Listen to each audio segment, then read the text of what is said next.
Mesdames et messieurs, bonsoir et bienvenue dans votre émission Hebdo Show qui décrypte pour vous l'actualité nationale et internationale. Ce soir, bien sûr, on va parler de diplomatie, on va parler de campagne électorale pour la présidentielle du 7 septembre, mais également de culture.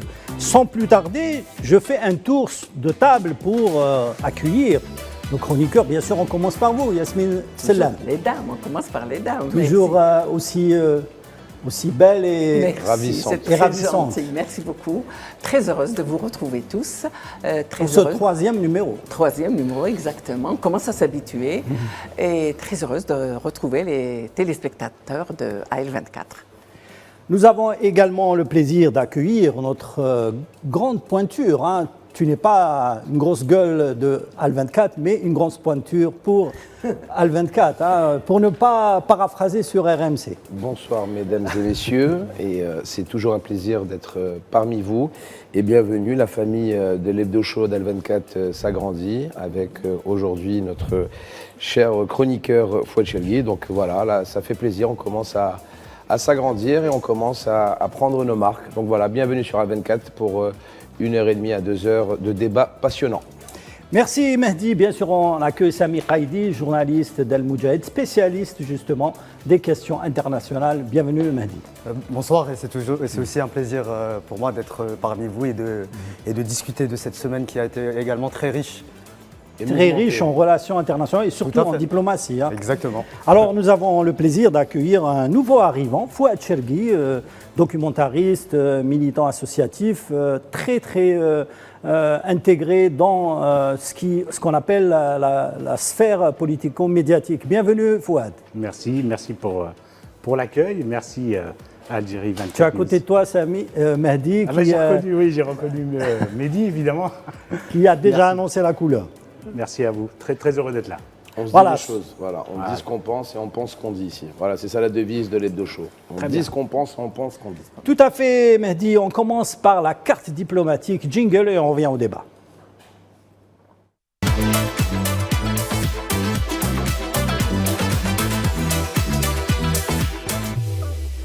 Bien sûr, ce soir, on va parler du soutien de l'Algérie au Liban dans la crise énergétique. Bien sûr, c'est un événement pour lequel l'Algérie a apporté son total soutien au peuple libanais et surtout au gouvernement libanais en apportant une aide énergétique très conséquente et très importante.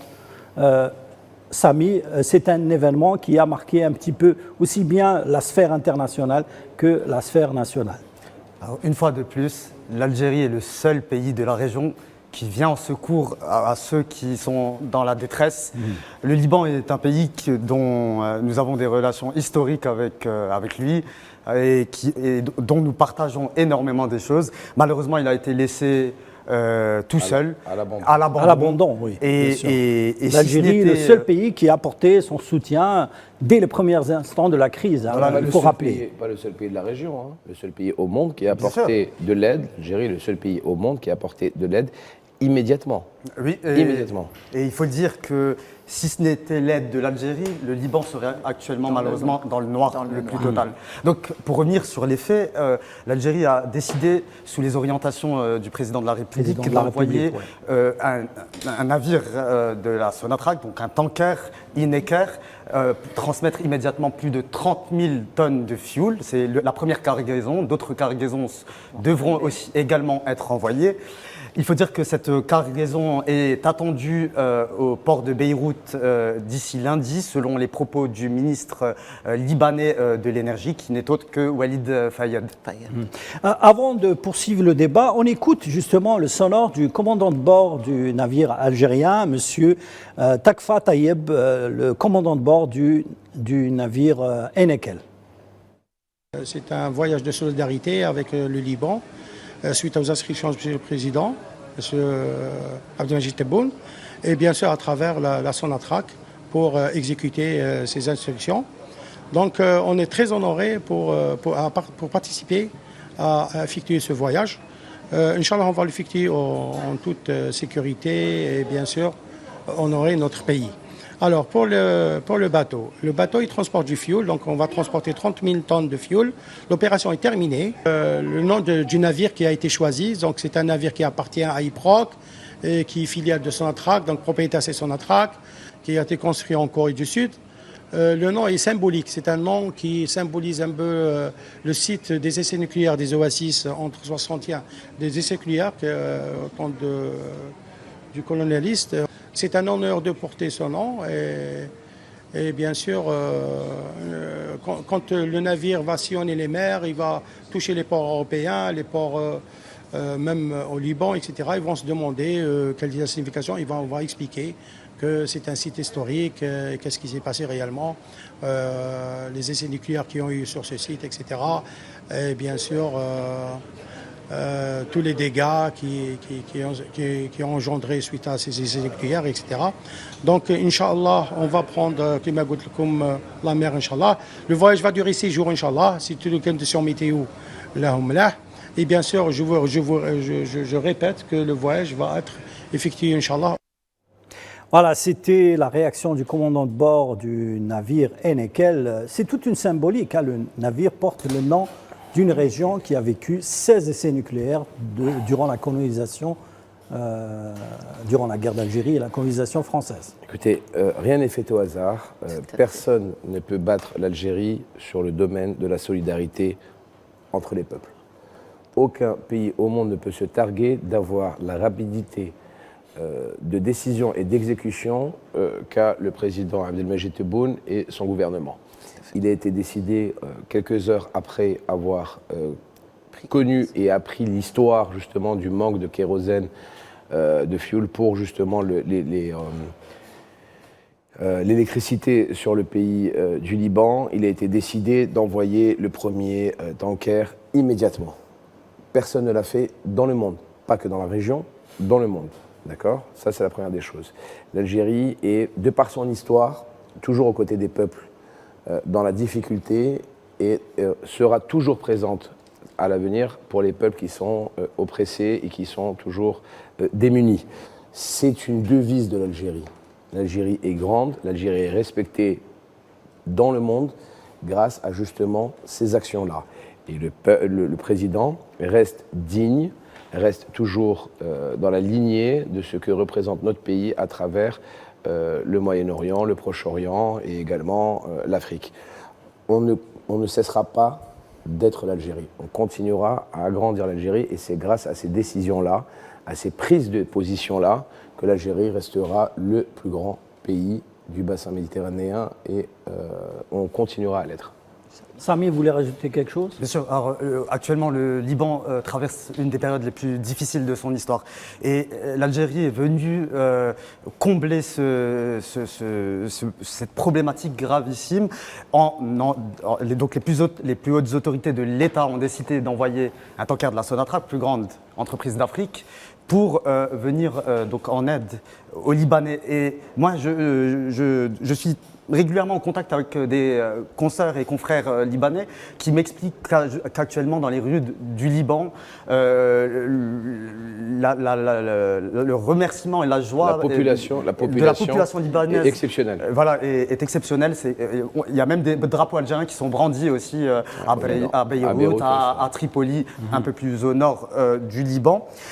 Finalement, la solidarité est un des axes majeurs de la politique étrangère de notre pays, l'Algérie. Il faut rappeler que cette semaine, l'Algérie a également décidé l'envoi d'aide urgente à destination du Niger, qui traverse en l'occurrence aussi un moment difficile avec des inondations. Il faut préciser aussi que le Liban vit actuellement une crise un petit peu difficile vu la situation économique, politique, mais aussi sociale. Sécuritaire, vu il n'y a pas de vol, il n'y a pas en réalité, le Liban est il y a un embargo quelque part sur le Liban. C'est ce que j'allais vraiment Salim, tu me retires un peu les mots de la bouche. Il y a un véritable embargo actuellement contre ce pays, qui est un pays phare de la résistance aussi contre l'entité sioniste. Tout à fait. Et il faut dire qu'actuellement, ce geste de l'Algérie n'est pas qu'une aide humanitaire, c'est un acte de résistance aussi, et ça a été également perçu comme tel par les autorités libanaises,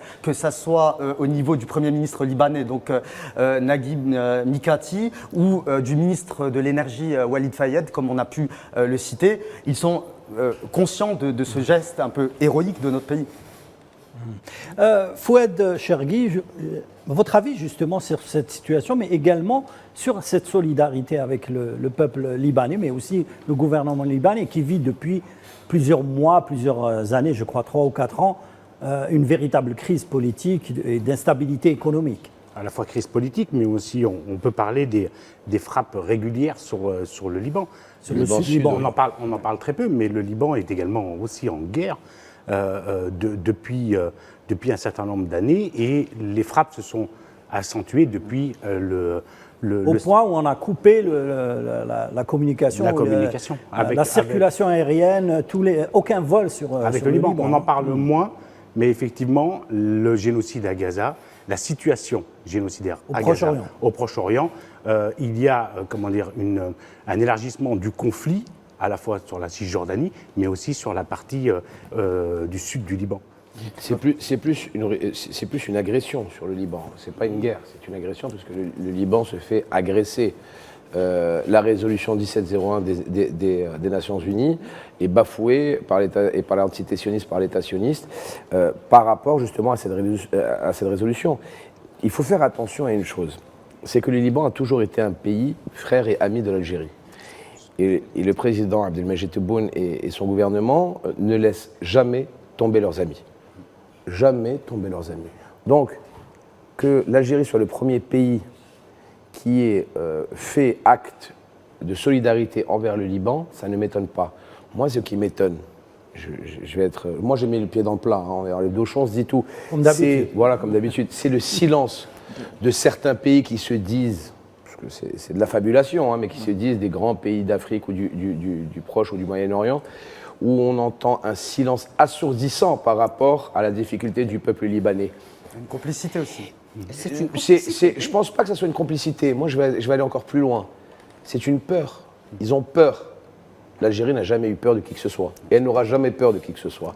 Mais ces gens-là ont tellement peur pour leur petite place qu'ils préfèrent voir la difficulté, la souffrance des Libanais que d'agir pour les aider, alors que c'est quelque chose normalement qui doit être normal. N'oubliez pas ce qu'a fait le président Abdelmajid Tebboune pour les différentes crises humanitaires qu'il y a eu à travers le monde entier. Je peux vous en citer plusieurs où à chaque fois il envoyait des aides matérielles, militaires. On va parler justement du Niger, les aides humanitaires au Niger. À chaque fois qu'il y a quelque chose qui se passe dans un pays ami et frère de l'Algérie, l'Algérie est toujours, de prime abord, le premier à lever la main à dire on y va.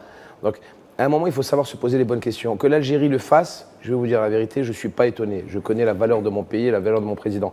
Que les autres pays qui s'autoproclament entre eux-mêmes grande puissance et qu'ils ont un silence de peureux, je pense que c'est ça la question qu'il faut se poser. Pourquoi ils sont-ils forts avec les faibles et faibles avec les forts? Voilà. Moi, si on veut rentrer dans le sujet-là, il faut se poser cette question-là. Ce double discours des petits pays qui se croient grands. Oui. Yasmine, tu veux Excusez-moi, moi j'y vais directement. Moi j'y vais pas par quatre chemins, moi j'y vais directement en bas droit au but. Voilà. L'hypocrisie, j'aime pas ça. On y va ou on n'y va pas. Très bien. Alors pour l'Algérie, l'Algérie n'aide pas depuis quelques années seulement. L'Algérie a toujours aidé. Vous savez que durant l'Antiquité, l'Algérie avait toujours un excédent de blé et elle aidait les cités en famine ou en détresse. Le président Boumediene, il a signé un chèque à blanc pour l'Égypte pour la guerre d'octobre. Donc je crois que c'est dans le gène algérien. Et là, depuis quelques années, l'Algérie est en train d'aider tout le monde, toutes les personnes et tous les pays qui sont en difficulté. L'Algérie est là pour eux. Il y a aussi autre chose. Le Liban, nous avons beaucoup de points communs avec le Liban. Ils ont vécu la colonisation française comme nous. Le Liban, du temps où ils étaient la Phénicie de la préhistoire, beaucoup de villes algériennes ont été créées par les Phéniciens pour en faire des comptoirs de commerce et tout. Ce qui fait qu'il y a un lien. Un lien historique. Un lien historique. Et il y a même une association des étudiants libanais qui ont fait leurs études en Algérie. Donc il y a beaucoup de points communs entre les deux pays. Et donc, ce n'est pas nouveau pour l'Algérie aider les autres. L'Algérie a par ailleurs soutenu plus de 14 mouvements de libération nationale en Afrique aussi. Tout à Oui. fait. Justement, tu parlais de l'Afrique, Samy. On revient aussi à l'aide de l'Algérie pour le Niger. Il y a eu aussi des aides qui ont été envoyées, des aides humanitaires qui ont été envoyées au Niger, mais aussi à tous les pays d'Afrique qui avaient besoin d'un soutien dans une crise soit énergétique ou humanitaire. Tout à fait. Le dernier en date n'est autre que l'envoi, on peut parler d'un convoi aérien composé de 4 avions de nos forces aériennes, donc de l'armée nationale populaire. Les images qu'on est en train de voir justement derrière vous. Donc 4 avions, c'est une opération qui est conjointe entre l'armée nationale populaire et le Croissant Rouge algérien. Tout à fait. Et qui octroie donc une multitude de produits, de nécessités, etc. Et la solidarité avec le reste du continent est historique. C'est bien l'Algérie qui a construit la transsaharienne pour connecter ces pays qui sont finalement isolés parce qu'ils n'ont pas de façade maritime, donc les connecter avec le nord algérien, donc avec la Méditerranée. C'est également l'Algérie qui a décidé de connecter ces pays avec finalement la fibre optique. C'est aussi l'Algérie qui fournit l'électricité pour certains pays voisins. Et actuellement, il y a un projet qui est stratégique et qui est cette route qui reliera dans quelques années Tindouf à Zouéret en Mauritanie et donc au reste de l'Afrique de l'Ouest. Tout à fait. Merci Mehdi. On va passer à un autre cap de cette rubrique, justement, un événement qui s'est, plutôt un incident qui s'est déroulé au Japon lors du sommet Japon-Afrique, au sommet du TICAD. On regarde la vidéo et on revient au débat.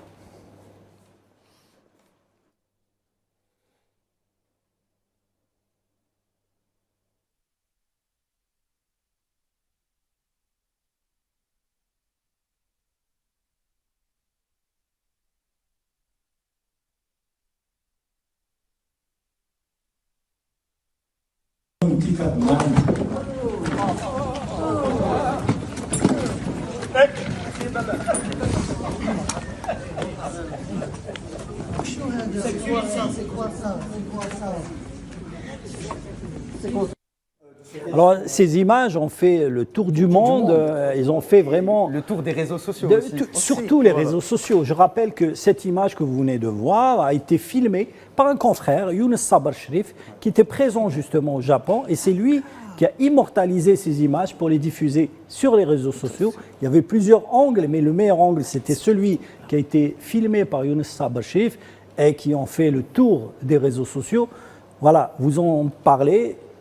Le représentant du Maroc a tenté d'empêcher le représentant de la race en lui enlevant l'appellation race sur le chevalier, justement. On termine. Après, il y a eu l'intervention du diplomate algérien qui a empêché cette agression diplomatique et qui a été pilotée par le Maroc, n'est-ce pas, Mehdi? Écoutez, moi, je suis très content du travail de notre journaliste, parce que les masques tombent. Oui. Les masques tombent enfin devant les regards, sous les regards internationaux. Vous imaginez que ce pseudo-diplomate, je ne sais pas si c'est un diplomate, enfin ce pseudo-être humain qui ose attaquer l'ambassadeur du Sahara. D'une manière, on en voit, il saute carrément sur la table pour essayer d'enlever le chevalet. Ben écoutez, alhamdoulilah, tant mieux. Parce que ça a été filmé, ça a été retransmis. Il n'aurait pas pu faire pire. En fait, cette image, je vais le dire d'une façon, de façon très algéroise, Rabbik Chfo. Et en plus que Rabbik Chfo, on a un diplomate qui fait des cours de judo, à ce que je vois, qui peut être médaille d'or. En plus, il s'appelle Khalifi. Et on a une boxeuse, Khalif, qui peut être, lui, champion olympique de judo. Il lui a fait un hippon qui mérite la meilleure médaille d'or. Donc, je suis à la fois fier de mon diplomate, qui est également un grand judoka. Je suis très fier que cet État voyou et cette voyoucratie diplomatique soit humilié devant la terre entière. Et je suis très content de la solidarité entre le peuple sahraoui et l'Algérie, comme toujours, où c'est un Algérien qui défend encore l'ambassadeur d'un peuple opprimé. Donc la symbolique en termes de communication, elle est juste exceptionnelle, elle est juste géniale. Et franchement, on l'aurait payé et il ne nous aurait pas autant servi. Donc c'est exceptionnel. L'humiliation en direct sous les yeux du monde entier. Et alors, je vous dis, parce que moi j'adore, moi vous savez, la petite cerise sur le gâteau à la fin, c'est que la délégation de cet État voyou a été expulsée du Japon. Donc après ça, franchement, on peut prendre des pop-corn, manger, il n'y a plus rien à dire. Est-ce qu'on peut dire que le diplomate algérien a remis à sa place ce voyou? Vous savez, c'est tout un symbole que l'État colon s'attaque aux colonisés et qui est défendu par l'État voisin qui plaque au sol l'État colon. C'est tout un en termes de communication. Je vous le dis, vous avez vu quand Barack Obama il prend le micro, il le fait tomber, il dit the end. Ben ça y est, il n'y a plus rien à faire. Il y a plus rien. En fait, tout est dit par une séquence. On a un diplomate algérien qui va défendre un diplomate sahraoui par rapport à une espèce de voyoucratie d'État et qui le met au sol, qui le plaque au sol. Le faux diplomate de l'État voyou ne réagit même pas tellement il est surpris par la rapidité d'action, encore une fois, algérienne. Il est désarçonné. Il est désarçonné et il ne sait même plus où est-ce qu'il est, il ne sait même plus dans quel monde il est. Et après, vous voyez deux pitres de son clan qui viennent de loin en disant non mais qu'est-ce qui se passe, qui ont essayé de proférer des insultes et qui ont été immédiatement remis à leur place par notre délégation d'hommes diplomates, mais d'hommes avant tout avec un grand H, parce que nos diplomates sont des hommes avec un grand H, et qui ont été expulsés manu militari de la session justement au Japon. Donc je vous le dis, c'est du 100%. Honnêtement, vous prenez votre pot de pop-corn, vous mangez et vous rigolez. Il n'y a plus rien à faire. Il faut préciser, Samy, que ce n'est pas la première fois que le Maroc essaye d'empêcher la participation de la RASD à des réunions de l'Union africaine. On se souvient également en Afrique, il y a eu à peu près le même incident. Mais cette fois, ils ont été humiliés d'une façon extraordinaire.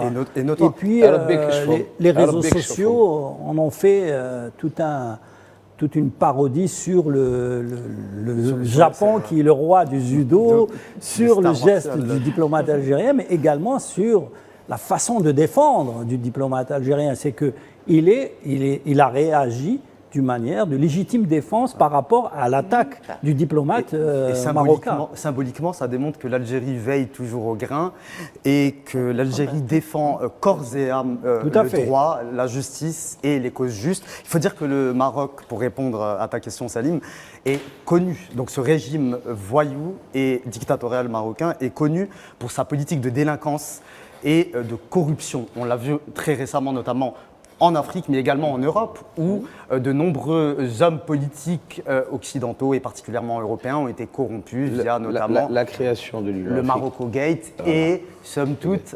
c'est des membres fondateurs de l'Union africaine. La République sahraoui est membre fondateur, contrairement au Maroc. Tout à fait. Donc, qui a la légitimité de s'asseoir autour de la table? C'est la République arabe sahraoui démocratique. Donc, à un moment, moi j'invite quelqu'un chez moi, je l'invite à la maison, et il prend ma place.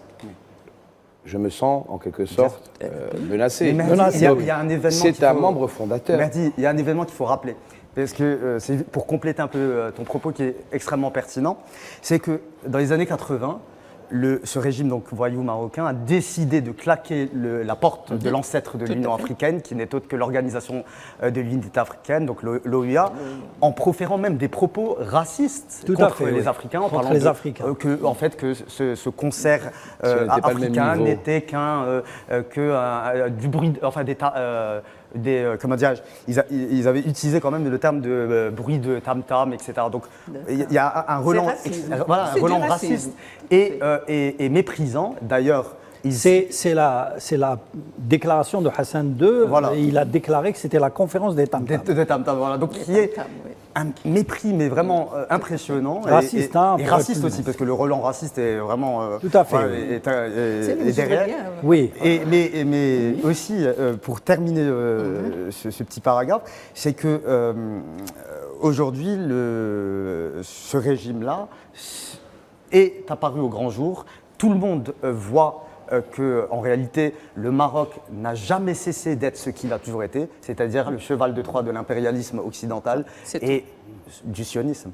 Exactement. Oui, Esmé. Alors, moi, ce que je voulais dire, c'est que moi, j'adore regarder les événements par rapport à notre vision, à nous, Algériens, ou le Avec monde, un autre regard. mais avec le regard marocain. Et alors, j'ai été voir comment ils ont Déformé. déformé l'événement.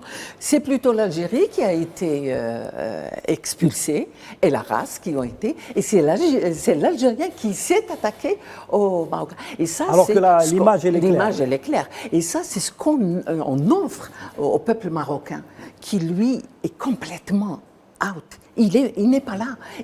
Tout ce qu'on lui raconte, il le croit.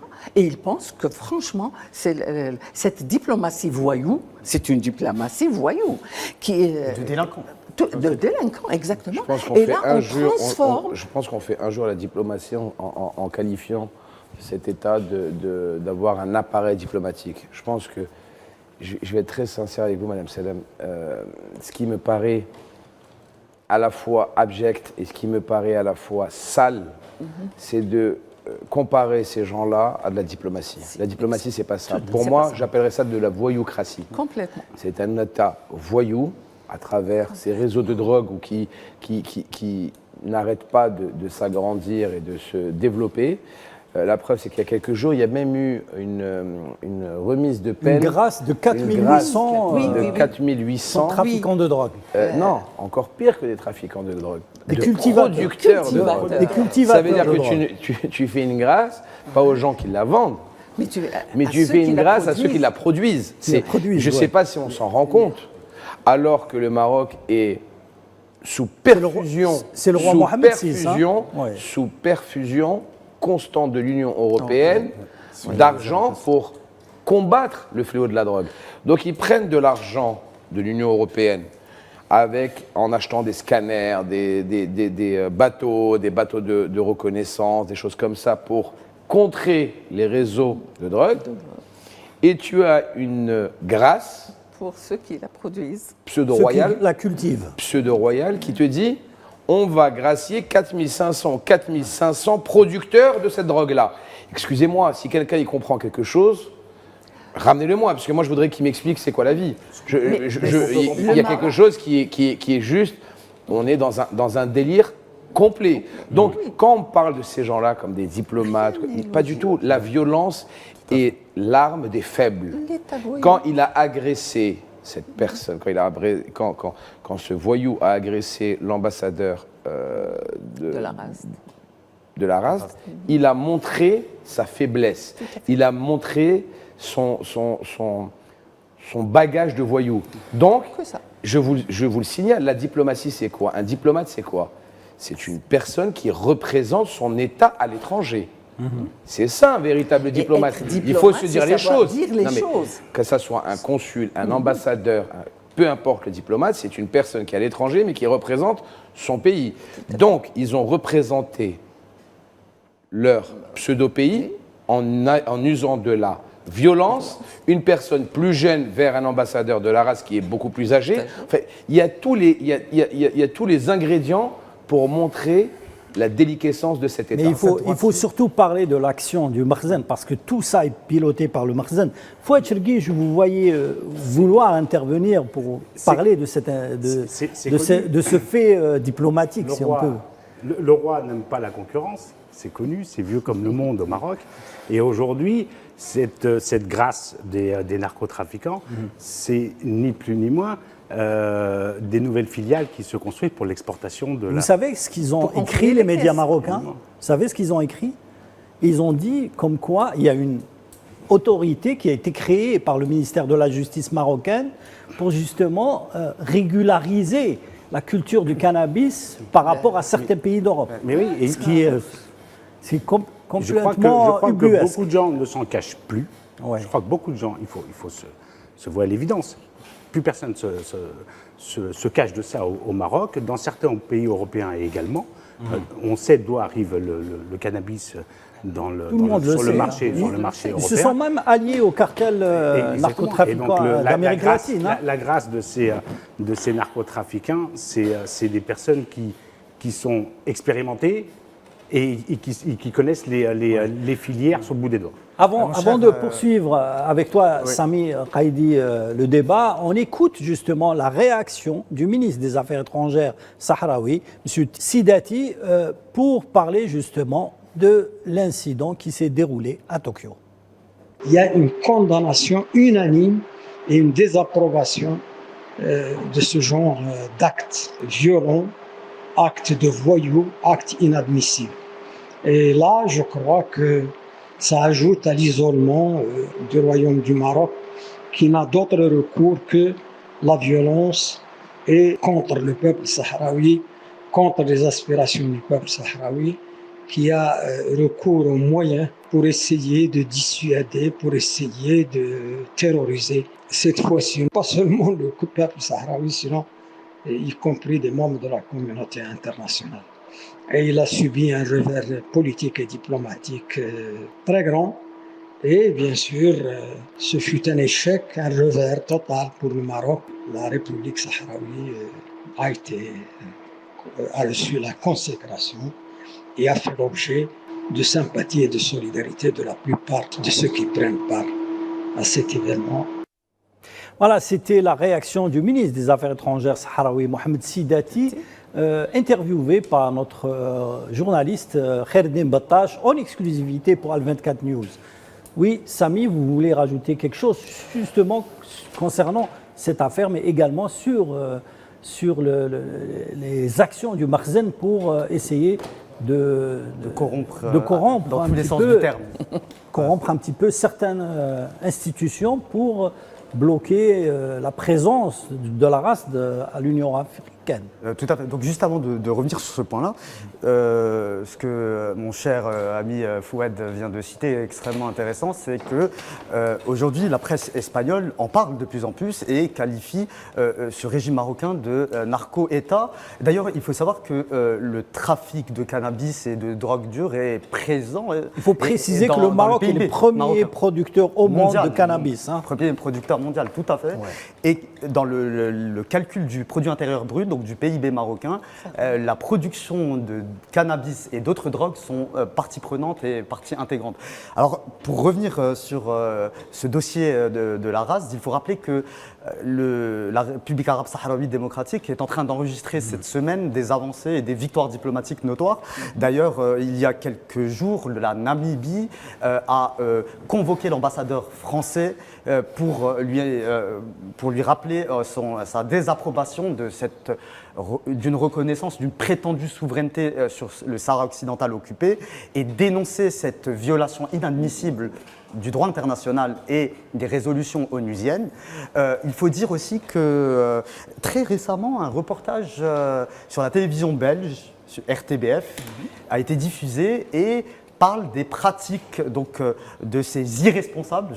Ça fait plus de 6 mois qu'il est sorti. Il y a 6 mois, et qui parle de ces irresponsables marocains qui donc, utilisent une série de manipulation, de corruption pour essayer d'infléchir... De pots de vin, justement, pour infléchir la politique, non seulement du Royaume de Belgique, mais également la politique de l'Union européenne. L'Union européenne, voilà. Au Parlement européen. Le Parlement européen, avec aussi des pratiques... Il faut préciser que des députés du Parlement européen ont été arrêtés pour corruption dans cette affaire. Tout à fait.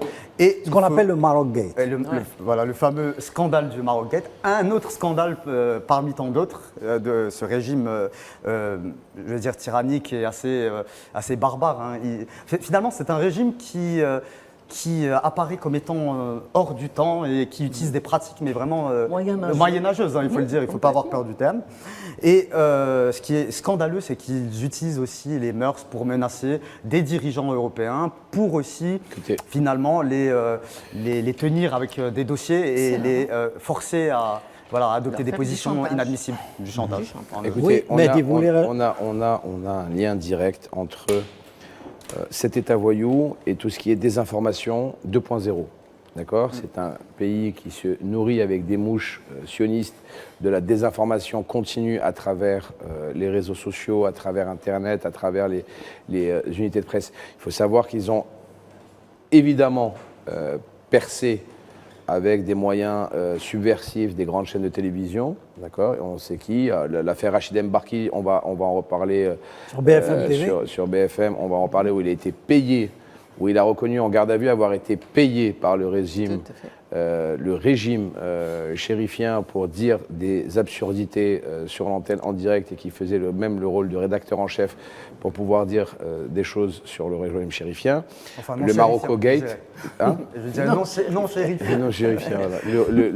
Le Marocco Gate qu'il a essayé de payer tous les députés européens, qu'ils soient à Bruxelles ou à Strasbourg, d'accord, parce que vous avez la partie économique et vous avez la partie politique.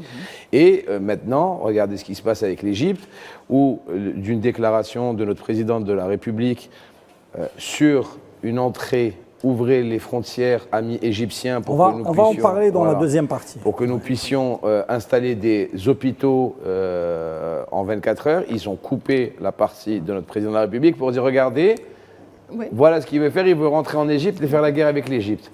C'est pas vrai, mais tout ça c'est de la manipulation. Mais heureusement les gens le savent, qui est un État voyou, qui est un État solidaire avec les peuples opprimés. La vérité monte par les escaliers pendant que le mensonge monte par l'ascenseur. Tout à fait. C'est connu. Donc ne vous inquiétez pas, ils sont démasqués et depuis bien longtemps.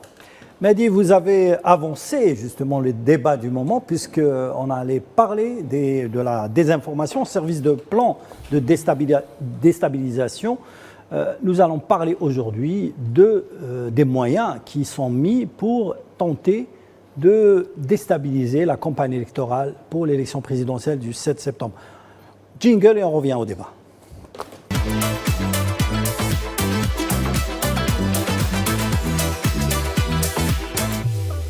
Alors, le candidat Abdelmadjid Tebboune faisait un discours à Constantine pour parler justement du soutien de l'Algérie pour le peuple palestinien.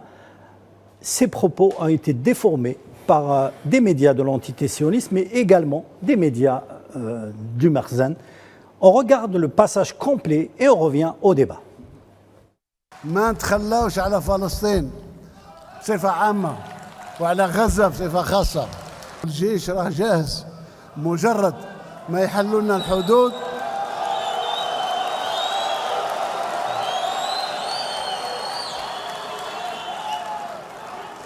مجرد ما يفتحوا لنا الحدود ويسمحوا الحافلات نتاعنا الشاحنات باش تدخل، باش نبني في ظرف 20 يوم 3 مستشفيات.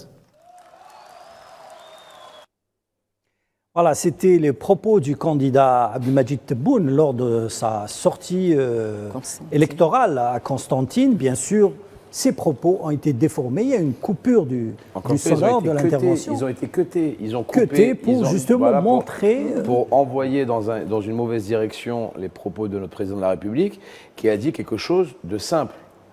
Ouvrez les frontières égyptiennes qui emmènent à la bande de Gaza. Et pour permettre au convoi qui permettra à notre armée, qui ont les capacités logistiques, de construire 3 hôpitaux en 20 jours. Ce n'est pas un homme de guerre, c'est un homme de paix. Justement, il est là pour soigner les personnes qui ont été blessées en temps de guerre. Mais la sournoiserie, la médisance et la méchanceté naturelle de ces personnes-là, ils ont cuté le passage de notre président de la République en disant « Regardez, il veut vous attaquer.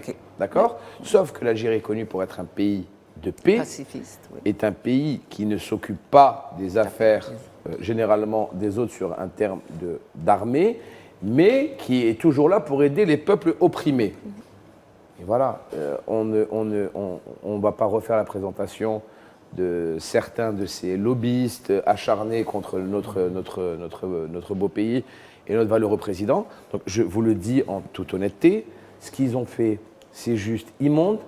Il n'y a pas de déontologie professionnelle, parce que c'est du mensonge à ciel ouvert, et c'est des chaînes de télévision qui l'ont repris dans l'État sioniste et aussi dans l'État voisin. Ce n'est en aucun cas du véritable journalisme ce qu'ils ont fait, parce qu'ils connaissaient très bien la fin de la phrase et ils ont juste... C'est pour un peu chauffer, pour monter un peu la chose en ébullition. Voilà, mais ce sont des méthodes de barbous, ce sont des méthodes d'État voyous, ce sont des méthodes d'État qui ils n'ont aucune foi, aucune loi. Il faut préciser, c'est juste abject. Il faut préciser, Mehdi, qu'ils ont coupé la partie où on parlait de construction d'hôpitaux en 20 jours, de 3 hôpitaux en 20 jours. Ils ont gardé que le morceau, ouvrir la frontière pour que l'armée... Il y a un livre que je vous conseille, Les fourberies de Scapin. On devrait appeler ça les fourberies du Maroc, ça serait plus rapide. Sam, il voulait ajouter quelque chose. L'aide humanitaire est au cœur de la politique extérieure de l'Algérie. Oui, c'est-à-dire tout à fait. ces propos du président de la République, M. C'est un Abdelmajid, geste beaucoup plus tout à son honneur. Humain et de soutien voilà. dans cette épreuve difficile que vit actuellement et s'inscrit Gaza. dans une logique qui est l'aide humanitaire à destination des peuples qui sont dans le besoin. L'Algérie vient de le faire au Niger, on en a discuté il y a quelques minutes. Elle l'a fait à destination de la Turquie et de la Syrie il y a quelques mois lors du terrible tremblement de terre qui a touché ces deux pays. Donc l'Algérie a toujours, c'est toujours naturel. Le tremblement de terre au Maroc. Voilà, exactement. Donc ce qu'il faut dire, c'est que les Marocains ont refusé. Une aide que le Maroc a refusé. Voilà. Mais l'Algérie a voulu avec beaucoup de haine d'ailleurs de leur part. Il faut dire que cette tentative éhontée d'attaquer l'Algérie et de déformer les propos de notre président de la République s'inscrivent dans ce qu'on appelle les guerres dites de 4e et de 5e génération et qui sont une véritable guerre numérique pour attenter à notre pays.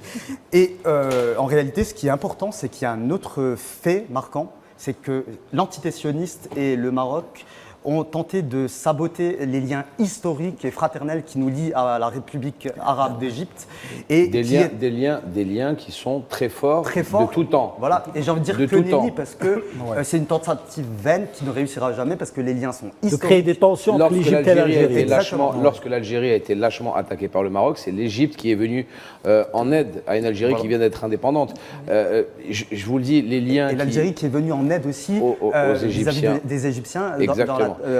Personne ne pourra porter atteinte à l'entente cordiale entre l'Algérie et l'Égypte. C'est un fait. Ils ont essayé de s'immiscer dans cette relation fraternelle entre deux peuples frères. Ils n'y arriveront pas. Les Égyptiens ne sont pas dupes. Ils savent très bien que le royaume du côté a été téléguidé par un régime sioniste. Vous savez, le président de la République, lors de son discours, a dit il se réfère toujours aux résolutions de l'ONU. La résolution de l'ONU, elle a dit quoi? Cessez le feu et aide d'urgence médicale. C'est ça. Donc, notre président de la République respecte les lois internationales. Cessez le feu, ouvrez-nous les frontières et on construit 3 hôpitaux en 20 jours. Mais c'est juste incroyable comment ils ont réussi à détourner ça et à faire croire que le président voulait justement aller au combat. Il faut préciser, Mehdi, qu'il y a eu une délégation de médecins algériens qui se sont déplacés justement à Gaza. Plusieurs fois. Récemment, en plein bombardement. L'Algérie a toujours œuvré pour la paix, cher Salim. Elle ne veut pas, l'Algérie n'a pas une volonté d'aller à la guerre. C'est sûr que si quelqu'un vient nous chercher, il nous trouvera. Ça, croyez-moi, ça, il n'y a pas de doute sur ça. Mais elle n'est pas prémisse de la guerre. Elle ne veut pas être en première... Mais voilà, justement. Mais rentrer bin Hamoud Fal, comme Igolo, entre... C'est pas possible. Le Maroc n'y arrivera jamais par rapport à nos relations fraternelles et sincères avec l'Égypte et avec son président. Donc, le président égyptien et le président algérien, notre président, s'entendent très bien. Donc, arrêtons de croire à ces calomnies, arrêtons de croire à ces fourberies, arrêtons de croire à ces petits gens. Vous inquiétez pas pour les relations algéro-égyptiennes, elles seront toujours au top des relations. Fouad ? Moi, je crois que les gens, ils y croient. Je crois que les gens, ils y croient. Sauf ceux qui sont justement lobotomisés par un régime qui leur donne des informations en masse. Si Mehdi, elle est bernée pendant un moment, et qu'aujourd'hui, la population mondiale, on le voit à travers les manifestations, elle en a ras-le-bol de cette désinformation. Elle en a ras-le-bol de ce 2 poids 2 mesures. Tout à l'heure, on parlait de journalistes. Salut, mais je vais finir là-dessus. Mais tout à l'heure, quand on parlait de journalistes, aujourd'hui, les gens n'y croient plus à ce professionnalisme. Pardon, on va revenir vers vous, Fouad. Justement, on parlait de cette médiatisation, désinformation des médias. le rôle qu'a fait I24, la chaîne d'information de Patrick Drahi, pour déformer les propos du candidat Tebboune. Elle a joué un pour rôle, qui il roule. Oui, donc pour c'est qui il cette roule, c'est chaîne normal. de l'entité sioniste qui a C'est joué pas une chaîne, c'est de la en propagande. réalité une action de premier plan pour déformer l'action diplomatique de notre pays, cette action qui est une aide humanitaire. Et tu sais, moi je te l'avais dit avant, moi je suis extrêmement fier de l'Algérie parce que notre pays fait tout cela sans rien attendre en retour. Elle le fait parce que c'est des valeurs, c'est des principes qui nous animent. Nous avons souffert du colonialisme, nous avons souffert de l'impérialisme, nous avons souffert aussi de ces ingérences et nous le refusons pour les autres. Moi ce qui me choque aujourd'hui, c'est que l'Algérie est attaquée parce que c'est le seul pays qui est resté droit dans ses bottes et qui a décidé de ne pas se soumettre, de ne pas abdiquer. Au et de rester diktat sioniste, bien sûr. Voilà, au diktat sioniste. Bien et sûr. de rester finalement cette dernière citadelle des Mais libertés l'Algérie et des l'Égypte, souverainetés. mais Des souverainetés nationales. l'Algérie et l'Égypte ont toujours eu un passé commun fait de lutte pour le triomphe de la nation arabe. Oui. Ils ont toujours eu de concerto cet objectif d'unité de la nation arabe, l'Algérie et l'Égypte, d'accord? Tu sais, même Que sur le le plan Maroc, humain, sur le voilà, plan humain, bien pas sûr, que bien institutionnel, sûr, c'est-à-dire sur tous les plans. Que Voilà. Il faut savoir une chose, c'est que ce sont des pays qui ont toujours été, honnêtement, main dans la main, qui ont avancé main dans la main. Donc, à un moment, que le Maroc essaie de s'immiscer, c'est juste petit, mais c'est au niveau du pays, de toute façon, par la taille et par le peuple, enfin, par leur gouvernement. Mais je vous le dis, et je vous le dis en toute sincérité, c'est juste très bas, c'est juste minable, c'est misérable. Mais ça ne m'étonne pas venant d'où ça vient. Ouais, encore une fois, ça ne m'étonne pas. C'est tellement petit qu'on n'arrive même pas à comprendre que c'est pris une telle proportion. Et quelqu'un d'intelligent ne s'arrête pas à des cuts. Quelqu'un d'intelligent se dit non, attends, il y a un avant, il y a un après. On ne peut pas prendre 30 secondes d'un discours et dire oui, il veut rentrer en guerre. Et les gens intelligents l'ont fait. Les gens bêtes et serviles ne l'ont pas fait. Les gens bêtes et serviles ont regardé une séquence de 15 secondes, 20 secondes et se sont dit ça y est, c'est la fin du monde. Si l'Algérie commence à rentrer en guerre, on est tous foutus. Non. Notre président n'a pas une volonté de rentrer en guerre. Il l'a dit à plusieurs reprises sur ses différentes interventions. Moi, je ne veux provoquer personne. Mais si on me provoque, je ne réponds pas, je tape. Il l'a déjà dit. Et on le fera. Et c'est sûr. Et c'est pour ça que personne n'ose justement venir nous attaquer. Et Mehdi, puis-je aussi emprunter un terme qui va peut-être choquer, mais qui est assez intéressant. On peut parler de subversion médiatique contre notre pays.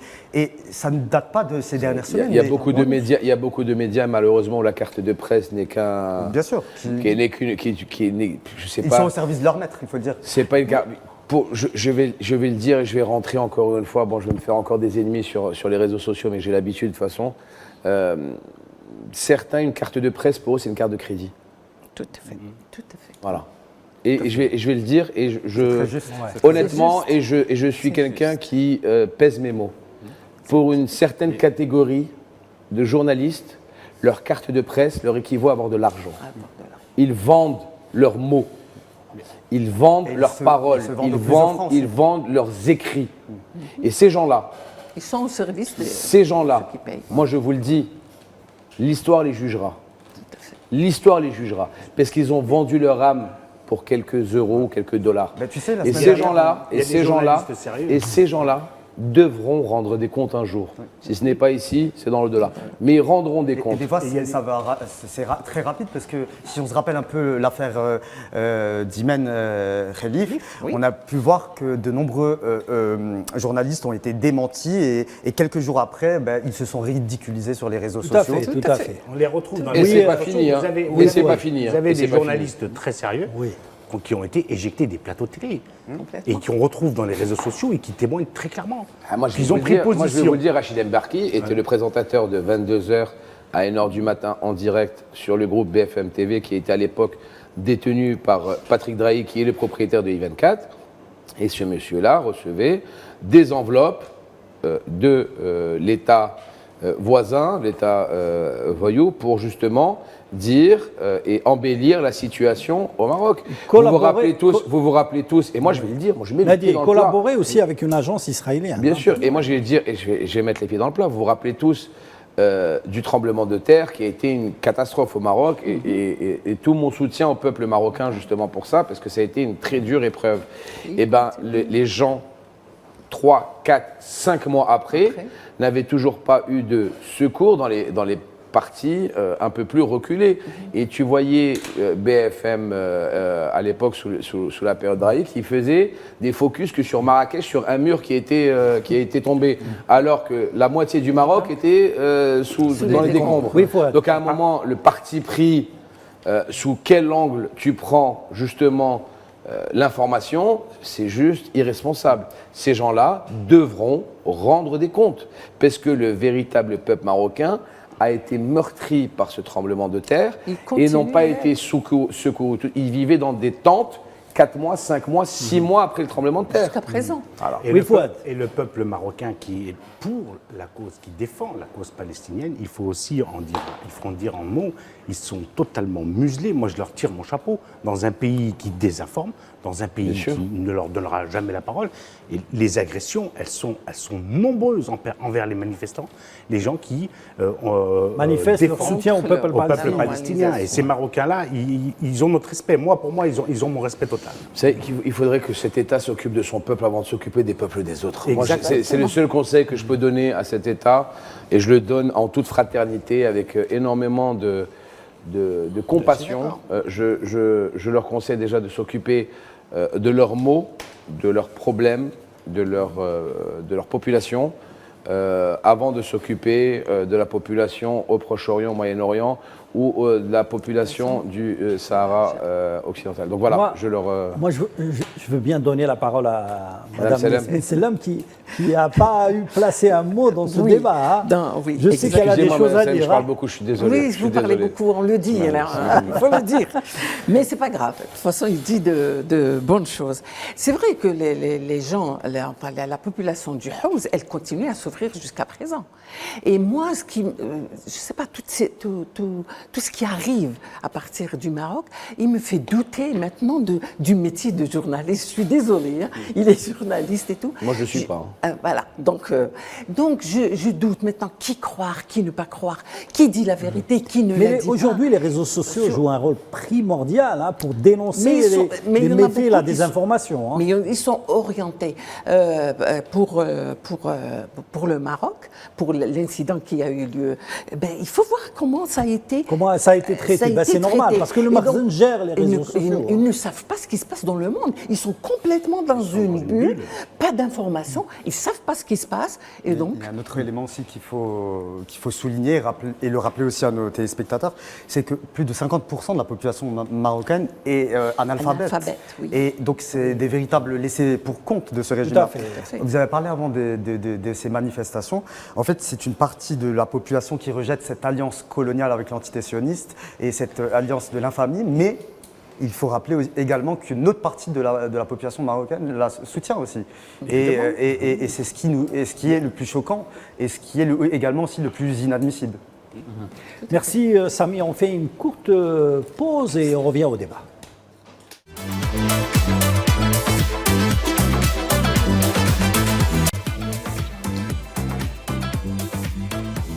Retour sur le plateau et on reste justement sur le débat sur le soutien de l'Algérie pour la Palestine. Mehdi Rizal, vous voulez rajouter quelque chose sur Gaza? Il y a quelque chose qui me sidère, parce que pour moi c'est de la sidération. Êtes-vous au courant que le Royaume marocain a instauré un décret interdisant les manifestations pro-Gaza, de parler des victimes de Gaza à la télévision, à la radio et dans les mosquées. Donc c'est bon. Je vous le dis, je ne sais pas, la personne qui a créé ce décret, qui a écrit ce décret, qui a promulgué ce décret, les parlementaires qui ont accepté que ce décret puisse être et le roi du Maroc qui se prétend défenseur. Je suis désolé des croyants, je suis désolé de le dire, mais ces gens-là, je me mets à leur place quand ils se regardent dans un miroir. Le peuple marocain n'a pas le droit, le peuple marocain frère, d'accord, parce que le président de la République a toujours dit que le peuple marocain est un peuple frère, n'a pas le droit de manifester son mécontentement, sa solidarité avec le peuple de Gaza, par décret royal. C'est interdit. Ils risquent des peines de prison, ils risquent de rentrer en prison. Mehdi. Ils n'ont pas le droit d'en parler dans les mosquées. Bit Allah, ils n'ont pas le droit de dire nos frères palestiniens sont en train de mourir sous les bombes. Il faut rajouter quelque chose, Mehdi, c'est que le véritable initiateur de ce décret, c'est le conseiller du roi Mohamed VI, André Azoulay, voilà. grand Ah, partisan et soutien de l'État sioniste. Et qui a la nationalité, qui a la nationalité de l'entité sioniste. Tout à fait, israélien. Et il faut rappeler Il que... a toujours été là. Bien sûr, depuis même à l'époque de son père. De son Mais il faut père. rappeler aussi que Mohamed VI passe plus son temps à l'extérieur de son pays, plus que dans Mais son en pays. plus, Mohamed VI est un peu, il se décrédibilise puisqu'il se prétend commandeur des croyants et défenseur du fonds d'aide à la Palestine. hein. Donc, Quand Salim, tu parles de commandeur, ce qu'on observe actuellement, c'est que le Maroc est devenu un lieu de villégiature de nombreux fait. criminels de guerre de l'entité sioniste et de nombreux Tout à fait, généraux tout à de fait. cette Pas entité-là.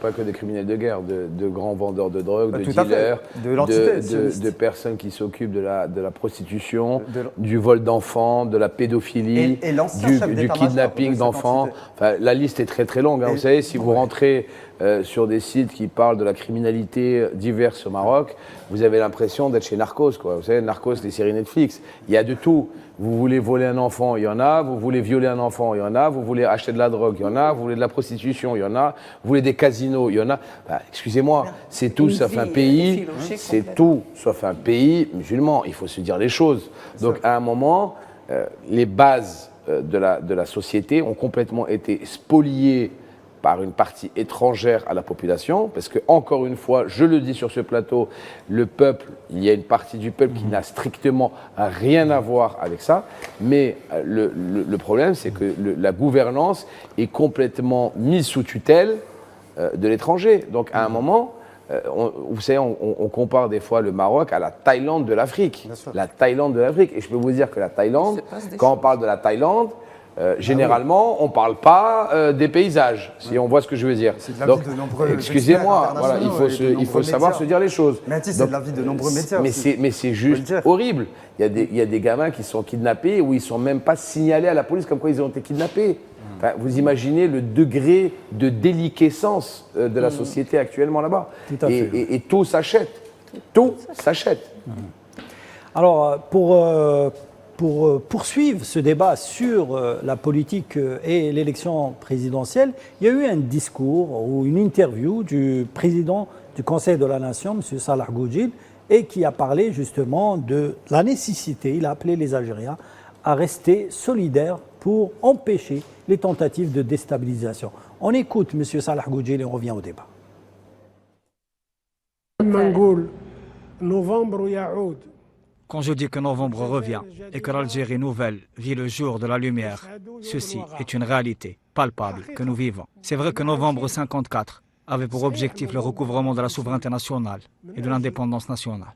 Le novembre actuel, lui, a pour objectif la préservation de cette indépendance. Et ceci passe par la préservation de notre indépendance économique pour qu'on ne subisse aucune influence étrangère.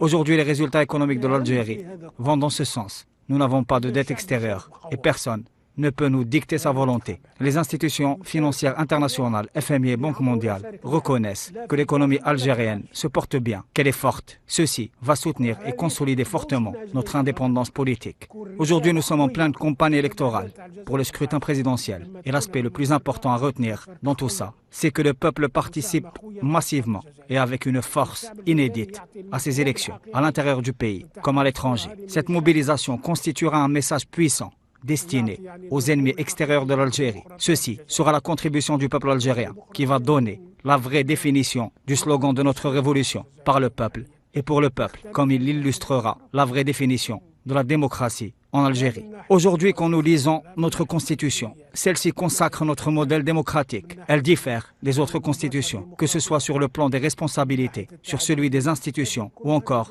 de la pratique démocratique et du pluralisme consacré par notre texte fondamental. Et pour la première fois, la cohabitation. Si demain, l'opposition venait à remporter la majorité parlementaire, elle pourra constituer son gouvernement. ديال الأغلبية في الدستور تاعنا الحالي الأغلبية ديال الحكومة تاعها.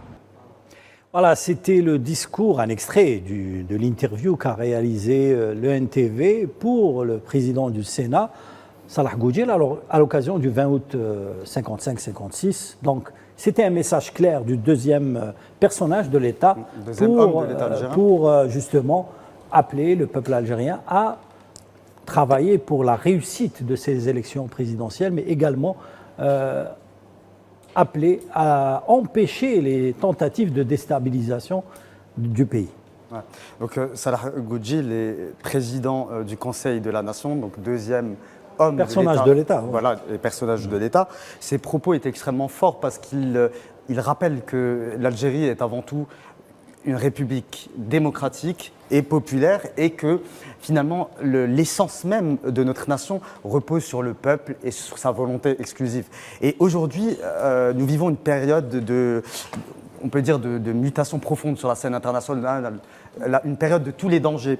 Et plus que jamais, le peuple algérien doit se mobiliser en force et se rendre aux urnes pour également, non pas qu'élire aussi un président de la République, mais aussi pour donner une claque à tous ces gens qui rêvent de déstabiliser notre nation, une nation qui dérange parce qu'elle reste la dernière à soutenir la justice, les causes justes et aussi le droit à l'autodétermination des peuples opprimés et colonisés. Samy, il y a une chose qui m'a frappé lors de cette campagne électorale, c'est vraiment l'objectivité et le dialogue très franc et cordial entre les candidats pour justement faire de cette élection présidentielle un grand message fort pour la démocratie algérienne. Alors, l'Algérie nouvelle est arrivée à... Contrairement aux élections précédentes, il n'y a pas de critique ou d'attaque entre candidats. C'est chacun travaille ou œuvre pour la stabilité de l'Algérie. Alors, c'est très vrai. Moi, je pense que l'Algérie nouvelle est arrivée à maturité et que nous récoltons aujourd'hui les fruits. Aujourd'hui, il y a des débats quotidiens sur l'ensemble du territoire national, des débats que je couvre en qualité de journaliste d'El Moujahid. Donc, même au niveau du quotidien national El Moujahid, la parité est une condition sine qua non de notre action journalistique. On observe aussi beaucoup de cordialité. Il y a une parité très respectée entre les trois candidats. Voilà, une parité qui est minutieusement respectée. Beaucoup de débats de qualité que j'apprécie et aussi, j'ai envie de dire, la population est au rendez-vous. Je couvre plusieurs wilayas, notamment de l'intérieur du pays, et c'est très intéressant parce que je vois énormément de jeunes qui s'intéressent à la vie politique, qui veulent aussi être partie prenante de la construction de notre nation et mettre leur pierre à l'édifice. Fouad, vous avez vécu en France une grande partie de votre vie, vous avez vécu un petit peu les précédentes élections présidentielles. Aujourd'hui, vous êtes en Algérie depuis 4 ans. Et comment vous vivez justement cette campagne électorale ? Eh ben, disons que, alors, j'ai un écho de l'Hexagone, j'ai un écho de côté français pour la partie diaspora du vote. Il est clair que ce qui revient, moi je retrouve des similitudes entre ici et là-bas. L'Algérie, elle change effectivement, là je rejoins mon collègue, elle change, elle se stabilise et elle sécurise. Et ça, on l'entend des deux côtés de la Méditerranée. Des deux rives. On l'entend du côté de la diaspora et on l'entend également ici, puisque je vais dans les terres, je sors un peu d'Alger, de la capitale, et on retrouve ce discours auprès des jeunes, des moins jeunes, autour de la stabilité et de la sécurité du pays. Là, je rejoins aussi également mon collègue. L'Algérie, par ses actions, elle est attaquée à l'extérieur. Il y a de la désinformation sur l'Algérie, il faut être clair, il faut le dire très clairement. Quotidiennement. Et quotidiennement, elle est attaquée quotidiennement. Et l'Algérie, elle a besoin de cette unité. On le voit chez les sportifs, chez les athlètes pour les JO à Paris. Je veux dire, les choses sont flagrantes, mais si on prend un exemple plus concret, la diaspora, on peut prendre l'exemple des joueurs de foot internationaux, tels que Zinedine Zidane. Une mobilisation très forte. Exactement. De la diaspora. Et donc, l'Algérie, elle a besoin de cette unité-là. Je crois que tout le monde en est bien conscient, que ce soit ici ou que ce soit à l'extérieur du pays. Alors, avant de donner la parole à Merdi Reza, qui l'attend avec ferveur, hein, on passe l'intervention de l'ambassadeur d'Algérie en Arabie Saoudite, qui s'exprimait à la chaîne, justement, saoudienne Al-Hadath, M. Cherif Walid, qui s'exprimait pour la journaliste et qui parlait justement de la diaspora, du rôle de la communauté nationale à l'étranger.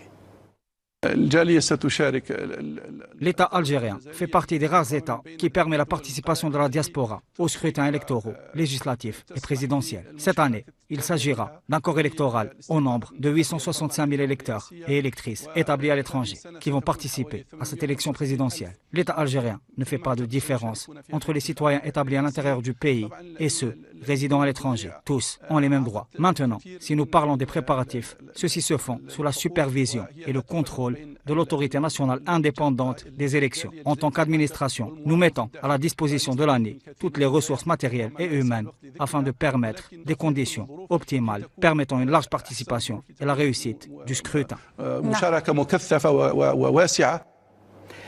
Alors, Mehdi Rezar, les déclarations de l'ambassadeur Walid Cherif sont claires. Le rôle de la communauté nationale à l'étranger est prédominant pour justement donner un aspect, une image, puisque les Algériens à l'étranger votent les premiers avant les nationaux. On vote du 2 au 7 septembre à l'étranger. Étant résident fiscal en France. Et ce vote, il est attendu, scruté. Il est important. Il est important. On a un véritable engouement par rapport à cette élection présidentielle. On a une véritable attente par rapport à ce vote présidentiel. Il y a un démarrage de la campagne qui s'est fait il y a à peu près 10 jours. Et je peux vous assurer que les gens sont très intéressés par ce qui se passe en Algérie. Il y a 4 ans, on a eu l'avènement d'un président de la République qui a apporté de la stabilité, de la sécurité, qui a apporté de la sagesse à notre pays.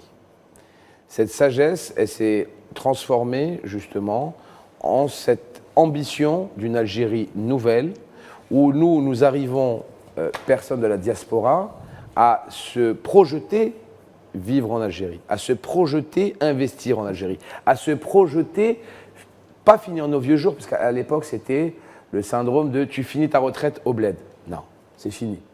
Maintenant, vous avez des CSP, CSP+, qui veulent venir pendant leur carrière de vie, s'installer, produire, enrichir, développer l'Algérie nouvelle. Et ça n'existait pas il y a 4 ans, il y a 5 ans. Les gens, justement, pensaient plus à venir finir leurs vieux jours ici, d'accord ? Le retraité de base qui prend sa retraite en euros, qui vient la dépenser sur ses terres en Algérie. Non. Maintenant, les gens veulent s'installer avec femmes et enfants, avec mari et enfants pour les femmes, et veulent ici construire leur avenir dans un pays où ils se sentent enfin chez eux. Les premiers mots du président de la République, dans ses premiers discours, ont toujours été dirigés vers la diaspora. Il a toujours dit que la diaspora, les gens de la diaspora ou issus de l'immigration étaient des Algériens à part entière et qu'ils avaient les mêmes droits et devoirs que des Algériens vivant en Algérie. Et ça, c'est le premier président depuis 1962 qui l'a dit. Et il faut remettre, je vous dis les choses dans leur contexte, c'est que les Algériens de l'étranger se sont sentis respectés. Les Algériens de l'étranger se sont sentis aimés, appréciés, désirés. Et c'est ce qu'ils avaient besoin pour justement rentrer dans leur pays en masse, en force. Et je peux vous assurer que le nombre de personnes qui sont ambitieux à partir de l'Algérie nouvelle et qui sont enclins à vouloir ramener leur savoir-faire, leur ambition en Algérie, c'est juste exceptionnel. Cet engouement est exceptionnel. Tu as un exemple vivant devant toi. Alors, Fouad Chergui, ça fait 4 ans qu'il s'est installé en Algérie avec comme quoi, toute la famille, avec toute la famille, n'est-ce pas? Tu n'as pas besoin de beaucoup, tu as besoin de stabilité, de sécurité. Et j'ai envie de dire, l'exemple vivant devant toi. Pourquoi pas pour mes vieux jours? J'y songe. En tout cas, je me sens très très bien en Algérie. Je suis venu, c'est vrai, à une période où c'était Covid. Je prends le dernier vol de Paris-Charles de Gaulle pour Alger. Au début, je me dis que peut-être ça va durer qu'1 an. Et finalement, ça dure 2, ça dure 3, ça dure 4. Et j'ai pas envie de m'arrêter là. Et il y a une chose qui revient chez la diaspora, c'est la perte de confiance. La diaspora, aujourd'hui, effectivement, elle a gagné, elle se sent en sécurité en Algérie, et elle a perdu confiance en tant que Français dit de souche, Français mis à part mis à côté de la société, très clairement. Les gens le disent, les gens le vivent réellement, et pour avoir traité ce type de sujet pendant un certain nombre d'années, en tant que documentariste, on pourra en redébattre longuement, si tu le veux bien, Salim. Mais il y a une chose qui ressort, et là je rejoins Mehdi, c'est que les gens, il y a plus des milliers de personnes qui ont envie de venir, qui se sentent prêts à venir. Mais il y en a qui sont venus. Moi, je suis venu, je me suis installé. Pas que d'investir, de s'installer. Je vais donner l'exemple. Des médecins qui veulent revenir travailler en Algérie, des architectes qui veulent revenir travailler dans des sociétés étatiques. Mais en Algérie, il n'y a pas que venir. Vous savez, excuse-moi, je te coupe, hein, mais tu as toujours l'impression que le mec, il vient que pour faire du business et pour ouvrir une entreprise en Algérie. Non, il y a des gens de tous bords. Il y a des gens qui sont là-bas, chauffeurs de bus en France, qui se disent « Je suis désolé, je préfère faire quelque chose chez moi, travailler dans une société en Algérie, être dans un pays que j'aime, qui m'aime, qui me respecte. » Il y a un rejet. Il y a un rejet de l'immigration en France. Malheureusement, nos compatriotes se sentent rejetés là-bas, d'accord ? Ils viennent chez eux, ils sont chez eux. Ils veulent rentrer dans un pays qu'ils aiment et qui les aime.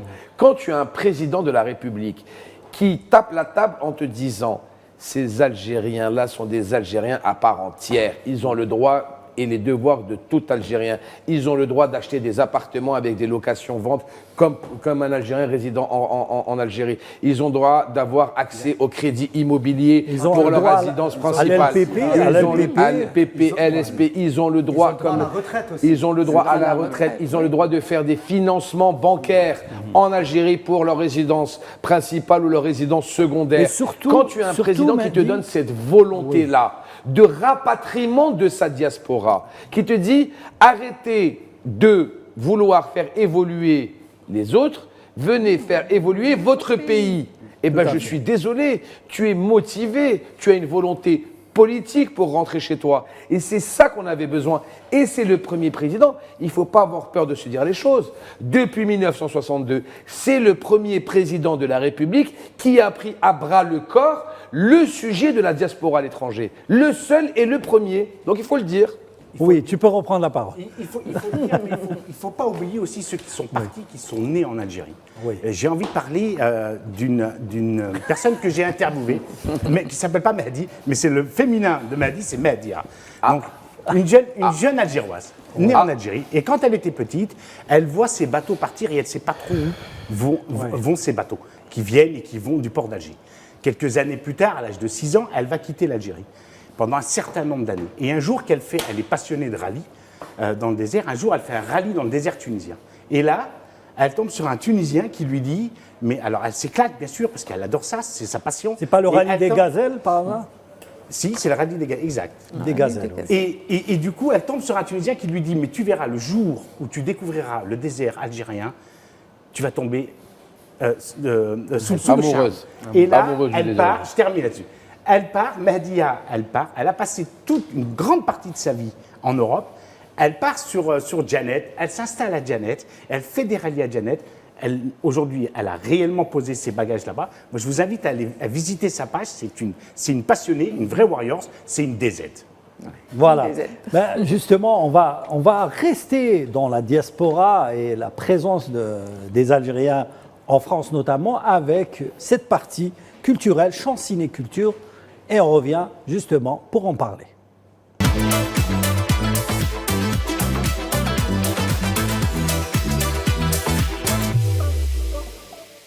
Voilà, je disais qu'on restait dans la diaspora avec la sortie d'un film qui fait beaucoup parler de lui. C'est un film qui parle des Algériens à Paris. Alors, c'est un film qui n'est pas encore sorti en Algérie, mais qui sortira bientôt. Il est sorti le 15 août à Paris. Ça s'appelle Barbès, Little Algérie, réalisé par Hassan Guerra. On regarde la bande-annonce et on revient au débat. Tu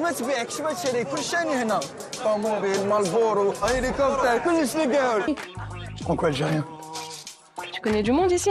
Non, personne. Là, on est des anciens. How are you, my friend? C'est Najib.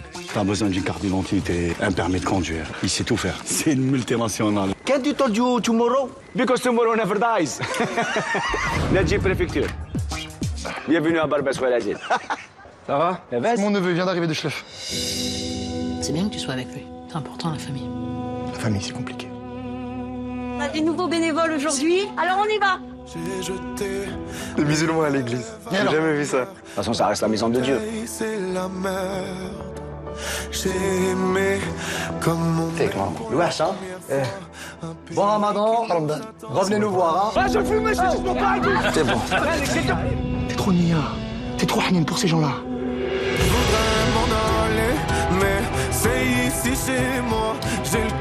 Ma famille. Savoir pardonner. J'ai le cœur qui veut s'envoler. Chez toi ici.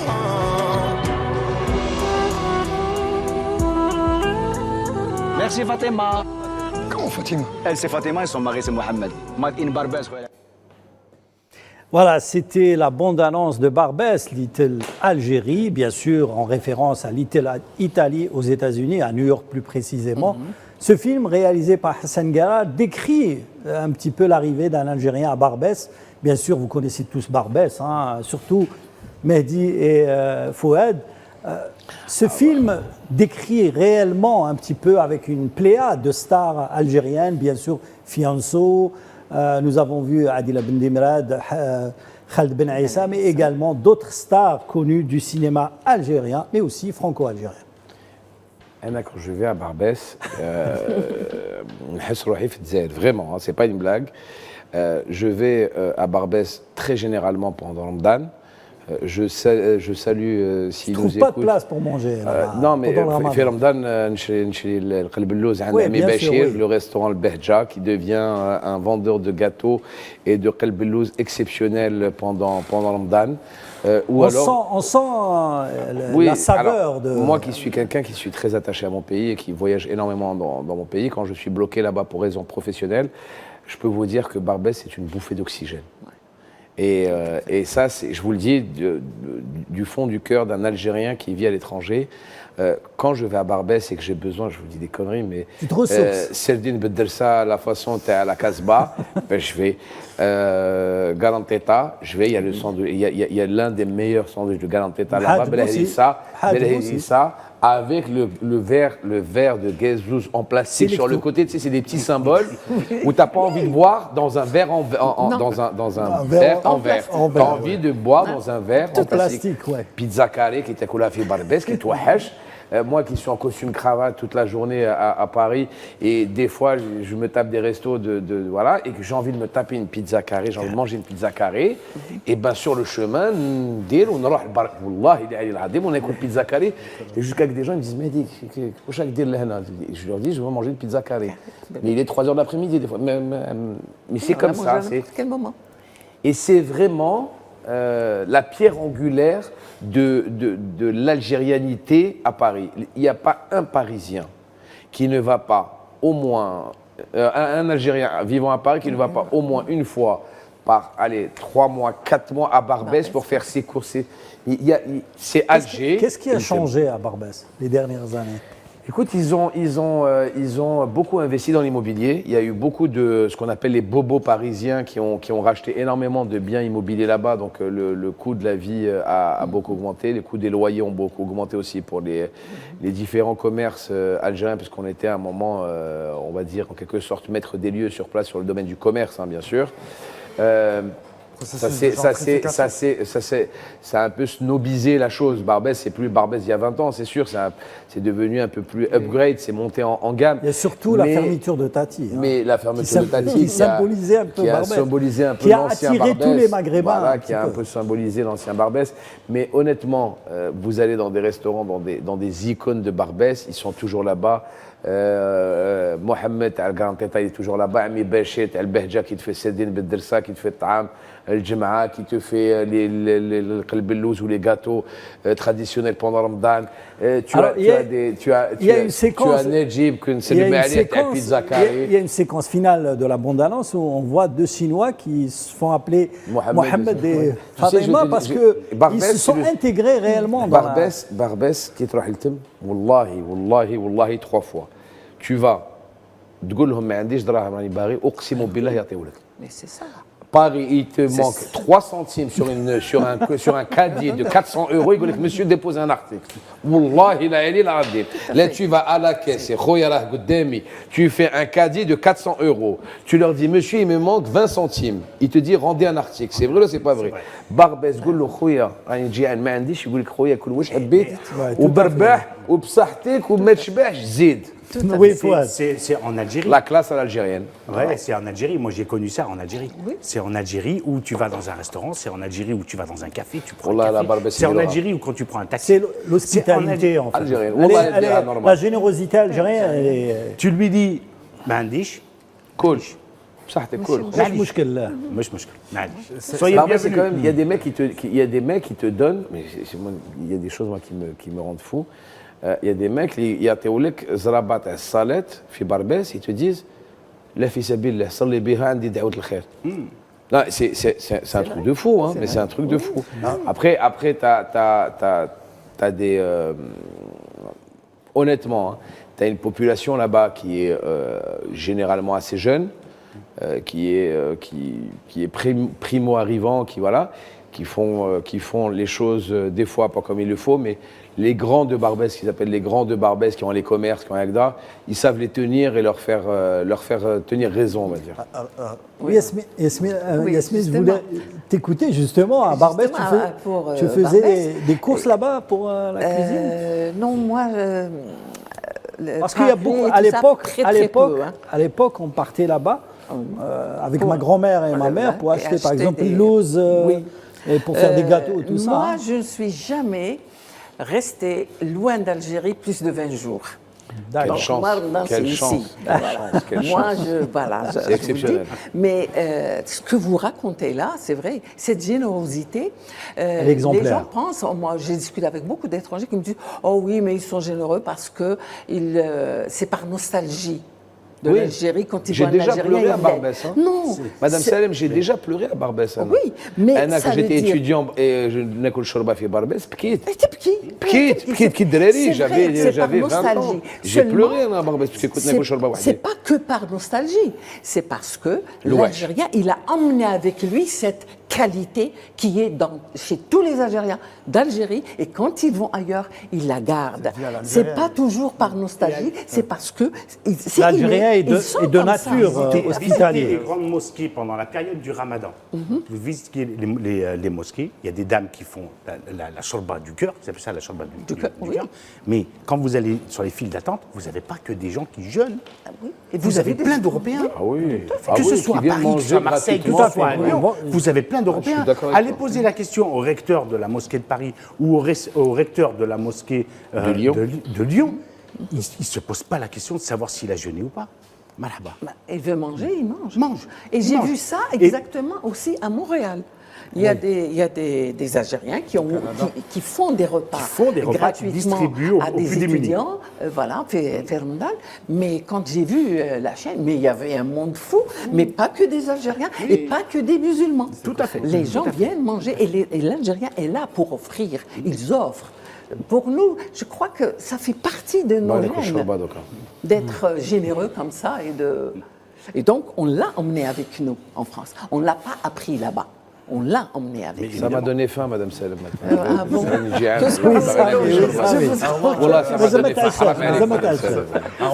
Il n'a pas encore dîné. Après ce synopsis, je peux dire que la sortie de ce film, donc Barbès, Little Algérie, est un peu la représentation de l'immigration algérienne au cinéma. Et il y a un point aussi qui est fondamental, c'est que cette représentation-là est aussi un moyen de faire connaître le patrimoine culinaire algérien. Je vais employer une petite terminologie, de faire de la diplomatie culinaire. Et donc, bon, attention, je te coupe. Oui. Le film, j'ai vu quelques extraits. Ça parle aussi de choses pas très catholiques, on va dire, pour rester dans le sujet. Catholique. Alors, s'il vous plaît, voilà. Mais je préfère Madame Sel pour la gastronomie algérienne et le développement de la diplomatie. Ça reste un film de clichés. Ça reste un film de clichés. Beaucoup de clichés. Le mec qui vient, attention, c'est pas l'Algérie. Et puis, moi, je pense qu'il ne faut pas que l'Algérie est bien plus belle et bien plus grande que ça. Pardon, il ne faut pas regarder que que la bande-annonce. Il faut voir regarder le film tout le aussi, film oui. pour pouvoir l'analyser. Voilà. Mais il est annoncé à Alger. Mais il n'en demeure pas moins que le cinéma peut être un formidable moyen pour Vecteur, c'est un et vecteur. un vecteur aussi C'est un pour vecteur, faire connaître notre culture aux autres peuples. C'est un vecteur. Il est très bien fait, hein. On rigole dans le bien film. sûr. Hein. Et promouvoir notre soft power aussi. Allez, Ouais, ouais. Et justement, le soft power, c'est très important, parce qu'on a vu l'utilisation d'un casting un petit peu très très connu, parce que Fianso, c'est aussi un acteur qui a joué dans plusieurs séries. C'était un ancien chanteur de rap. Il est toujours chanteur de rap. Non, il a arrêté. Non, ça y est, il a arrêté depuis l'année dernière et maintenant il s'est reconverti dans le cinéma où il a une carrière qui il a joué dans plusieurs films récemment, dans la série Les Sauvages sur Canal+. Exactement, et qui commence vraiment, sa carrière commence vraiment à prendre forme. Et j'en suis très heureux parce que c'est une personne, Fianso, qui est très attachée à l'Algérie, qui est très pro-algérien, qui ne manque jamais un événement sur l'Algérie pour le développement et l'aide justement pour le lobbying, on va dire, culturel et cinématographique algérien.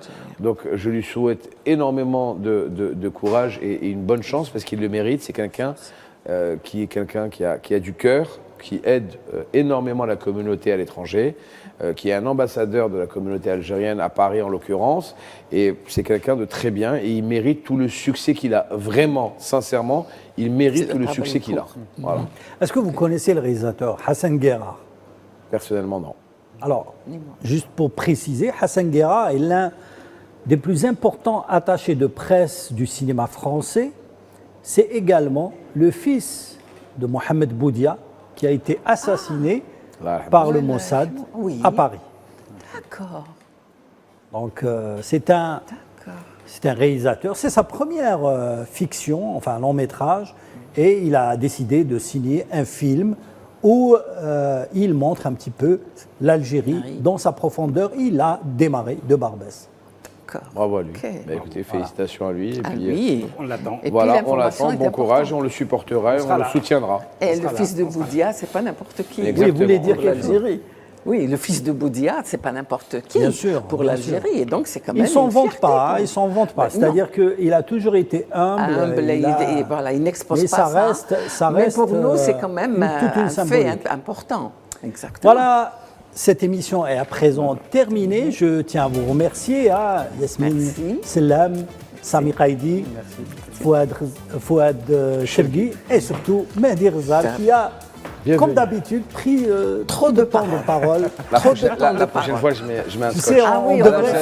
On devrait réduire un petit peu ton temps de parole. Mais toujours à la hauteur. Merci Mehdi. Merci à vous. Alors on vous donne rendez-vous la semaine prochaine. Et bienvenue à Fouad Chergui qui a rejoint la magnifique équipe que nous avons. Et bienvenue à vous et pour plein de nouvelles aventures. Inch'Allah. Alors on vous donne rendez-vous à la semaine prochaine. Merci de rester branchés sur Al 24 News. Tahiyat Jazair.